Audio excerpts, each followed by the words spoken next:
Assalamualaikum warahmatullahi wabarakatuh. Salam persaudaraan Esatrate Jaya.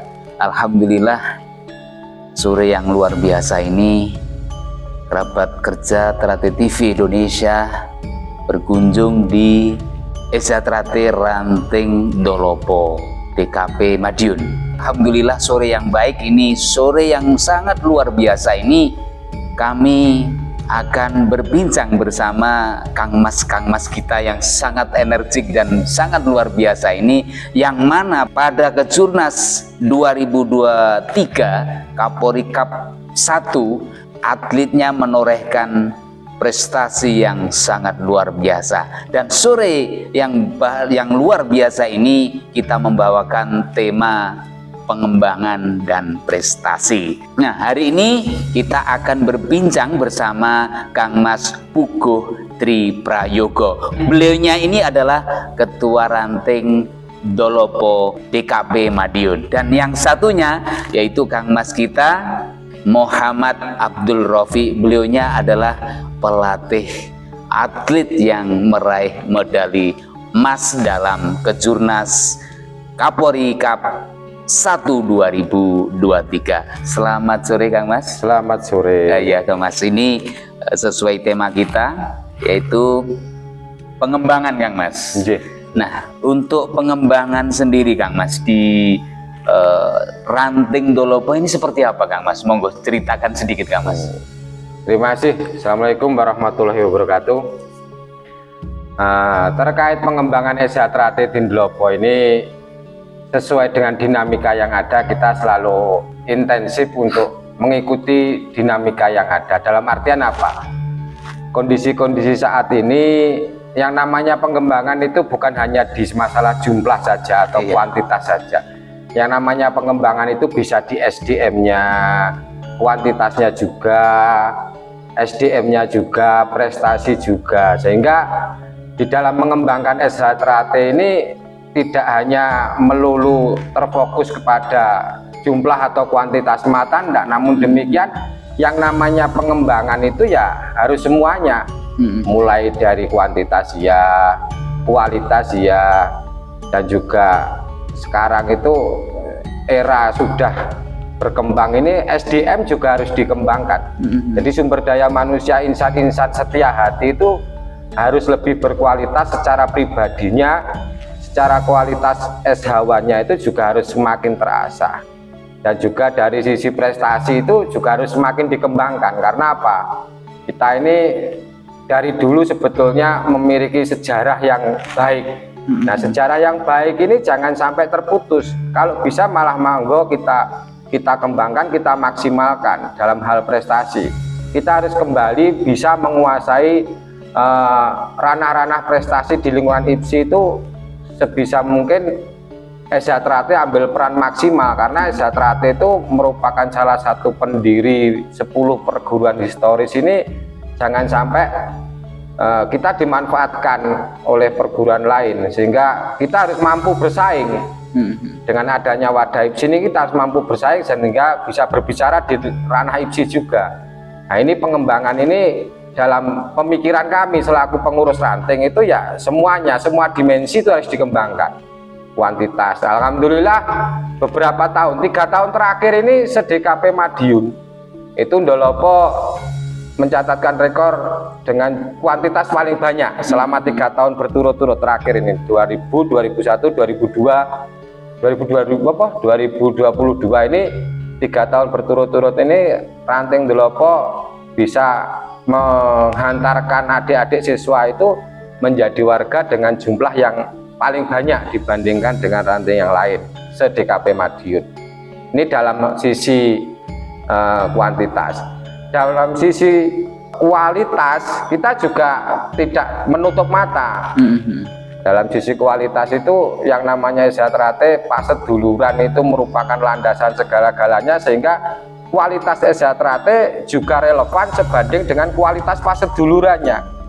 Dalam artian apa? Kita bisa menghasilkan warga banyak, mengantarkan adik-adik menjadi warga banyak. Kalau pasedulurannya tidak terjalin dengan baik ya sama juga. Sehingga kita menghasilkan warga yang banyak, namun demikian paseduluran, persaudaraan, kerukunan itu juga harus relevan sebanding, sehingga dengan bertambahnya saudara semakin menambah kehangatan dalam bersaudara. Oh iya Kang Mas, ini Kang Mas, mohon maaf kita putus sedikit. Selain prestasi Kang Mas, pengembangan lain seperti ajaran dan lain sebagainya seperti apa Kang Mas? Kalau ajaran itu kan sudah merupakan pakem, dalam artian pakem begini, ajaran itu sudah ada pakemnya. Ini yang tidak boleh diganggu gugat atau dirubah-rubah. Kalau mungkin prestasi, dari sisi prestasi, sisi olahraga itu inovasi bisa. Namun demikian kalau masalah ajaran ini pakem, sehingga kita itu orientasinya mengembalikan kepada pakemnya. Karena pakem di SHTRAT terkait ajaran itu sudah merupakan ilmu pasti, dalam artian tidak bisa ditambah dan tidak bisa dikurangi. Dalam hal senam jurus itu kan sudah dibakukan. Nah ini terkait sisi yang lain, sisi ajaran, sisi bela diri praktis, ini pengembangannya kita mengembalikan kepada pakemnya, berusaha mengikuti dari juklis atau protap atau ketentuan yang sudah ditentukan oleh pusat.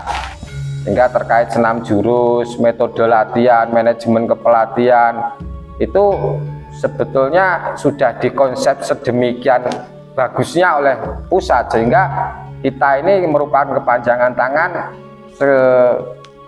seyogyanya atau sekedar meneruskan atau mengimplementasikan dari apa yang menjadi konsep dari pusat. Sehingga kalau terkait ajaran itu sudah ada pakemnya, sehingga kita mengikuti program yang telah ditentukan, mulai dari regulasi jadwal latihan, regulasi ujian kenaikan tingkat, regulasi materi, tahapan-tahapan itu kita upayakan menyelaraskan dengan yang sudah ditentukan oleh pusat. Karena dalam perjalanannya ya jujur saja banyak juga yang mungkin karena perkembangan zaman ini ada yang lama tidak aktif di organisasi, habis itu mendirikan latihan sehingga tidak mengikuti, tidak up to date dengan program-program DKP, mungkin akan ada sedikit perubahan. Namun demikian kita selalu berupaya mensosialisasikan semuanya dengan mengkomunikasikan seharmonis mungkin dengan ketua-ketua rayon. Jadi ketua rayon ini setingkat desa itu intensif, setiap 1 bulan sekali kita ajak pertemuan, kita sosialisasikan terkait program-program DKP atau pusat untuk memaksimalkan kualitas dari sisi ajaran dan bela diri praktis. Selain ini Kang Mas, selain apa ajaran ini memang sudah ada ketentuan-ketentuan yang dari pusat, mungkin ini Kang Mas, selama jenengan jadi ketua ranting ini tahun ke tahun ini peningkatan seperti apa Kang Mas? Alhamdulillah ya, saya ini jadi ketua ranting tahun 2007 sampai sekarang itu sudah berapa tahun, berarti sudah cukup lama. Sudah cukup lama. Namun demikian ya namanya manah itu ya harus kita laksanakan sebaiknya. Pun demikian ketika organisasi menghendaki regenerasi ya kita tidak boleh menutup mata. Kita semua di dalam organisasi itu menjadi ketua ranting itu bukan kehendak, namun demikian kita menjalankan amanah. Alhamdulillah mulai dari tahun 2007 itu saya pertama jadi ketua ranting itu siswa 61 waktu itu. Karena regulasi dinamika situasi itu yang tidak stabil, dalam artian masih musimnya juga tidak sekondusif sekarang. Itu pertama saya menjadi ketua ranting itu siswa 61. Tahun berikutnya meningkat, alhamdulillah menjadi 72. Tahun berikutnya sudah bisa lagi naik. Hampir 5 tahun itu baru bisa di angka 100 lebih. 2012 itu baru bisa di angka 100 lebih. Nah, setelah itu turun lagi, ada dinamika. Kebetulan waktu itu kita ada sedikit insiden yang tidak kita gendaki, namun demikian di SHTRAT itu segala sesuatunya pasti mungkin. Kita ada sedikit kendala, ada siswa kita cedera, yang ini menyebabkan dinamika juga berpengaruh. Akhirnya 2014-2015 itu agak menurun, kembali lagi ke 80 siswa. Tapi itu tidak berjalan lama. Alhamdulillah hanya 1 tahun. Setelah itu mulai tahun 2016 sampai sekarang itu sudah di atas 200 terus. Di 2016 itu sudah bisa 200, 2017 itu juga sudah stabil segitu. Alhamdulillah mulai tahun 2020 seperti yang saya sampaikan tadi, 3 tahun terakhir ini Ndolopo paling banyak se-DKP. Iya. 2020 itu 500 sekian, saya enggak hafal itu, kalau sekretaris hafal detail. Untuk total keseluruhan ada berapa Kang Mas itu? Untuk Warga warganya, untuk Ndolopo itu kemarin saya estimasi 14.000 warga. Oh, luar biasa perkembangannya berarti. 14.000 warga. Sekarang kan kebetulan DKP ada program data online itu, sehingga ini membantu mereferensi kita. Kalau kita melihat data dari daftar nominatif warga itu, saya estimasi kemarin sekitar 14.000 warga. Oh ya Kang Mas, gini Kang Mas, dengan perkembangannya di ranting Ndolopo ini sangat pesat, dan mungkin warga-warganya juga, atlet-atletnya ini juga meraih medali yang sangat luar biasa. Ini harapan jenengan seperti apa Kang Mas? Ya sebetulnya kita dalam menjalankan amanah itu sederhana sajalah, pola pikirnya sederhana, melestarikan SH-Trate. Dalam artian melestarikan itu, SH-Trate akan tetap eksis sepanjang zaman dan memberikan kemanfaatan. Itu sederhana saja pola pikir kita, sehingga SH-Trate tetap ada, tetap ngeremboko dan memberikan kemanfaatan untuk pribadi kita, untuk warga-warga SH-Trate dan untuk masyarakat. Sehingga harapan kami ke depannya SH-Trate itu harus tetap eksis seperti semboyan kita selama matahari masih bersinar, selama bumi masih dihuni manusia, selama itu pula SH-Trate akan tetap kekal jaya abadi selama-lamanya. Nah, kekal jaya abadi ini harapan kami bukan hanya sekedar kekal, tapi memberikan kemanfaatan. Terutama ke masyarakat juga ya. Ke pribadi kita masing-masing, ke saudara-saudara SH-Trate dan ke masyarakat. Sehingga dikatakan lestari itu tetap ada dan memberikan kemanfaatan. Ini bagi kami harapannya seperti itu. Oke, siap Mas Bugo. Alhamdulillah, ini sahabat Trate TV, hari ini kita memang ada 2 narasumber, yang mana Kang Mas Bugo Tri Prayogo selaku Ketua Ranting Ndolopo, dan yang satunya ini masih muda, beliaunya juga yang godok yang godok para atlet-atlet di kancah nasional kemarin, yaitu Kang Mas Muhammad Abdul Rafiq. Kang Mas, monggo Kang Mas, kami minta waktunya sedikit tentang seperti apa sih, kita penasaran dari rumah itu, penasaran banget. Ini Kang Mas, atlet-atlet jenengan ini kalau kita lihat ini prestasi terus. Seperti apa keluh kesahnya, suka dukanya, ini seperti apa? Sedikit aja Kang Mas sampaikan ke dulur-dulur Kang Mas, monggo. Terima kasih Trate TV. Assalamualaikum warahmatullahi wabarakatuh. Waalaikumsalam warahmatullahi wabarakatuh. Sebenarnya untuk di Ranting Ndolopo sendiri ini, kita lebih ke rutinitas latihan aja. Kita menjaga jadwal latihan itu dalam seminggu kita jadwalkan 6 kali pertemuan, itu untuk menjaga kondisi anak-anak, terlepas itu ada pertandingan ataupun tidak. Jadi saya tanamkan ke anak-anak bahwasanya latihan ini sebuah kebutuhan, bukan sebuah kewajiban. Kalau anak-anak ingin juara berarti harus berlatih. Jadi kenapa saya jadwalkan 6 kali dalam seminggu itu, biar terus konsisten, kapanpun, dimanapun ada kejuaraan, anak-anak itu siap. Mungkin seperti itu latihannya, tahapan-tahapannya itu ya. Dan ini Kang Mas, biasanya nyun sewu, biasanya atlet-atlet yang di tingkat ranting ini ketika dibawa ke provinsi maupun pusat, ini biasanya ini kurang pede. Ini penataan di apa namanya, karakter ini seperti apa Kang Mas?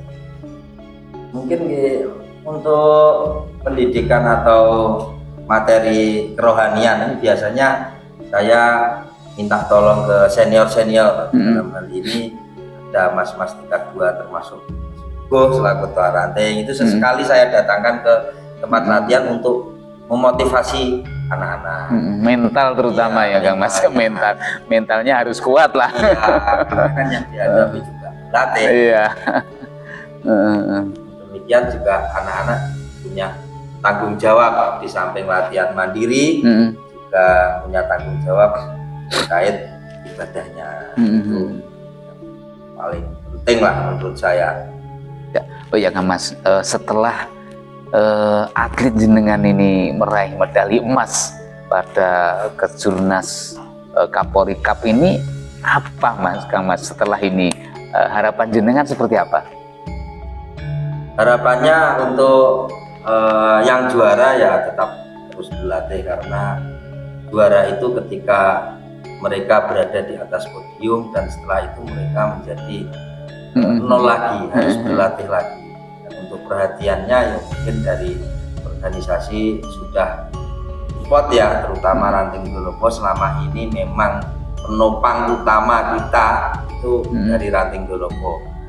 Nah, untuk urusan yang di IPSI dan di DKP Madiun itu saya serahkan sepenuhnya pada Ranting. Oh ya Kang Mas, bisa disampaikan mungkin Kang Mas, dengan keberhasilan atlet jenengan di Kejurnas Kapolri Cup 1 2023 ini, apa mungkin yang bisa disampaikan, monggo? Oh ya, saya ucapkan terima kasih kepada pengurus pusat, terutama Mas Wijang selaku ketua 2 ya. Dalam hal ini teknik yang menginisiasi, mengakomodir atlet-atlet Setrate terutama se-Indonesia, dan mas-mas pelatih yang kemarin mendampingi di Kapolri Cup 2023. Kebetulan dan saya mohon maaf tidak bisa mendampingi karena barengan dengan kejuaraan di Blitar.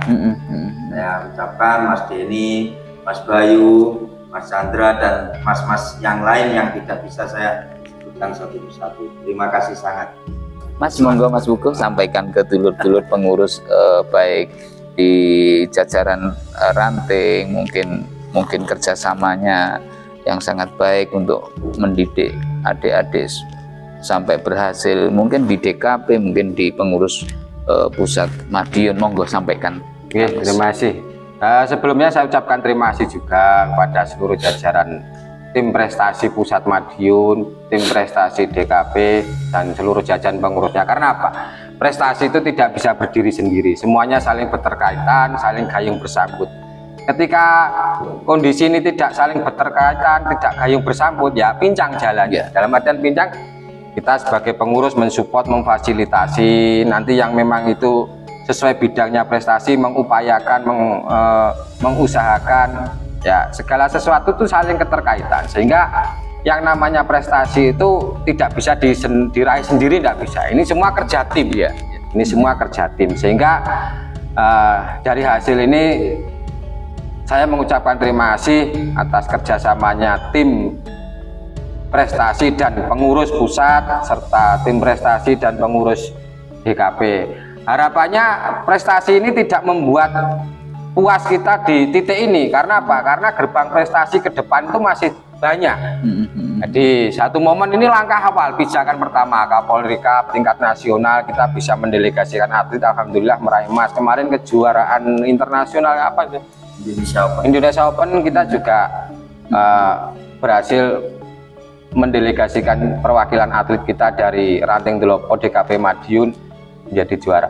Namun demikian gerbang prestasi masih tinggi, masih banyak event-event yang notabene menanti. Ada PON, ada Kejurnas, ada SEA Games, ada kejuaraan dunia. Nah, jadi karena momentum yang akan kita hadapi ini lebih besar, kompetisinya juga lebih tinggi, sehingga kekompakan di dalam kinerja tim, dalam hari ini kinerja tim itu ya pelaksana dan pengurus ini harus lebih maksimal, harus lebih diefektifkan. Jadi tidak bisa membebankan segala sesuatu hanya kepada pelaksana saja, dalam hal ini tim prestasi saja tidak bisa. Namun demikian pengurus dan segala sesuatunya, senior-senior semua juga harus mensupport. Karena apa?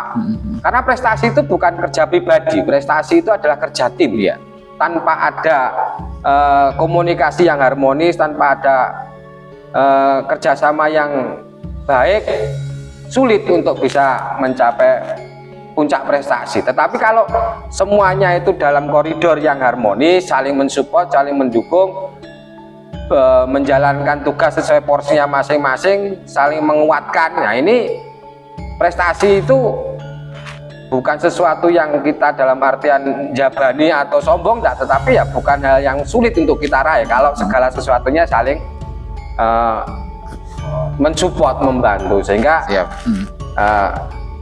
di awal ini kita ucapkan terima kasih kepada seluruh jajaran pengurus pusat, seluruh pengurus DKP. Mudah-mudahan karena yang akan kita hadapi ke depan itu lebih berat, eventnya juga lebih tinggi, kita butuh soliditas yang lebih maksimal. Ini sudah baik, tapi ke depan pasti harus kita tingkatkan menjadi yang lebih baik. Demikian pemirsa bincang-bincang kami bersama Kang Mas kita yang sangat luar biasa ini tentang pengembangan dan prestasi yang telah diraih di tahun 2023. Kami kerabat kerja Trate TV akan tetap bersemboyan. Dengan seni akan menjadi indah, dengan ilmu akan menjadi mudah, dan dengan agama akan menjadi terarah. Trate TV untuk dunia, ikut menjaga budi pekerti luhur. Dari saya Anang Sastro, akhirul kalam, assalamualaikum warahmatullahi wabarakatuh. Salam persaudaraan, Esa Trate Jaya.